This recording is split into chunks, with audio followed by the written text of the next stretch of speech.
Hello guys, happy Onam. എല്ലാവർക്കും സുഖമാണെന്ന് വിശ്വസിക്കുന്നു. ഞാൻ ഇന്ന് ഞങ്ങളുടെ കുട്ടി ഓണം വ്ളോഗുമായിട്ടാണ് വന്നിരിക്കുന്നത്. പായസം ഉണ്ടാക്കാനുള്ള പ്രിപ്പറേഷൻസിലാണ് ഞാൻ.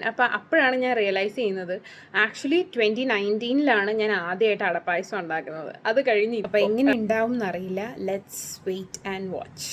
2019 വീഡിയോ കണ്ടിട്ടുള്ളവർക്കറിയാം, ഞാൻ ആദ്യം പായസം ഉണ്ടാക്കും, അതിന് ശേഷമാണ് ഞാൻ പൂക്കളം ഇടാറുള്ളത്. അപ്പോൾ ഇത്തവണയും നമ്മൾ പതിവൊന്നും തെറ്റിച്ചിട്ടില്ല. ആദ്യം പായസം ഉണ്ടാക്കി, അതിന് ശേഷമാണ് അത്തപ്പൂക്കളം ഇടാൻ തുടങ്ങിയത്. പായസം ഉണ്ടാക്കാൻ നിങ്ങൾക്കൊക്കെ അറിയാവുന്നത് കൊണ്ട് ഞാൻ അതിനെക്കുറിച്ച് ഡീറ്റെയിൽഡായിട്ട് ഒന്നും പറയുന്നില്ല. പക്ഷേ ഈ പായസം കഴിക്കുമ്പോൾ കിട്ടുന്ന ഒരു ഫീലിംഗ് ഉണ്ടല്ലോ, യാ മോനെ, അത് പറഞ്ഞറിയിക്കാൻ പറ്റില്ല. ഞാൻ ശരിക്കും പറഞ്ഞു കഴിഞ്ഞാൽ ജീവിക്കുന്നത് തന്നെ ഈ പായസം കുടിക്കാനാണെന്ന് ചില സമയത്ത് എനിക്ക് തോന്നാറുണ്ട്. പപ്പടം പഴം പായസം, ആഹാ, വാട്ട് എ വണ്ടർഫുൾ കോമ്പിനേഷൻ. പായസത്തിലോട്ട് പപ്പടം പൊടിച്ച് പഴം കുഴച്ച് വായിലോട്ട് വെക്കുമ്പോൾ കിട്ടുന്ന ഒരു ഫീലുണ്ടല്ലോ, അതാണ് നിങ്ങളിപ്പോൾ കണ്ടുകൊണ്ടിരിക്കുന്നത്.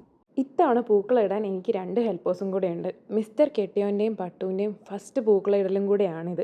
അപ്പോൾ അവരത് വൃത്തിയായിട്ട് ചെയ്തു. ഇതിൻ്റെ ഇടയ്ക്ക് പട്ടുകുട്ടി പൂക്കളം മാത്രമല്ല, അവളുടെ കാറും കൂടെ നല്ല ഡെക്കറേറ്റ് ചെയ്ത് വെച്ചിട്ടുണ്ടായിരുന്നു. അതൊക്കെ കഴിഞ്ഞ് ഞാൻ പോയി റെഡിയായി നല്ല സുന്ദരി കുട്ടിയായിട്ട് വന്നു.